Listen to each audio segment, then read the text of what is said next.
یہ اللہ رب العالمین کے امتحان لیں گے. اللہ سے سب کچھ ہونے کا یقین، مخلوق سے کچھ نہ ہونے کا یقین. مسجد میں کھڑے ہو کہنا تو بہت آسان ہے، لیکن جہاں مخلوق کچھ کرنے کے لیے آگے ہاتھ میں کیل کانٹا لے کے کھڑی ہو، وہاں پتہ چلے کہ اللہ سے کچھ ہونے کا یقین ہے یا یہ اس کے کافر کے ہاتھ میں پکڑی ہوئی گن کا یا کافر کا اوپر سے جو جہاز گزر رہا ہے اس سے بھی کچھ ہونے کا یقین آپ کے دل میں ہے. تو یہ پتہ کب چلے گا؟ یہ کسی ٹھنڈے کمرے میں امن کے ماحول میں ان چیزوں کا پتہ نہیں چلتا. اللہ رب العزت اس لیے آزمائشیں لاتے ہیں. حضرت بلال رضی اللہ تعالیٰ عنہ نے انگاروں پر لیٹ کر جب احد احد کہا تو وہ بلال بنے کہ فرشتے ان کی زیارت کے لیے آسمان سے اترے. ایسے نہیں مارے کھائیں تو صدیق بنے.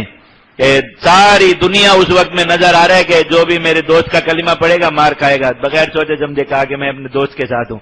تب صدیق اکبر بنے نا، خطاب ملا. اگر خوف نہ ہوتا تو یہ مقام اور مرتبہ ہو سکتا تھا؟ نہیں، کبھی بھی نہیں. یہ اللہ رب العزت کے ہاں کسی شخص کا ایمان تولے جانے کے قابل ہوتا ہے یا نہیں ہوتا، وہ انہی حالات میں پتہ چلتا ہے.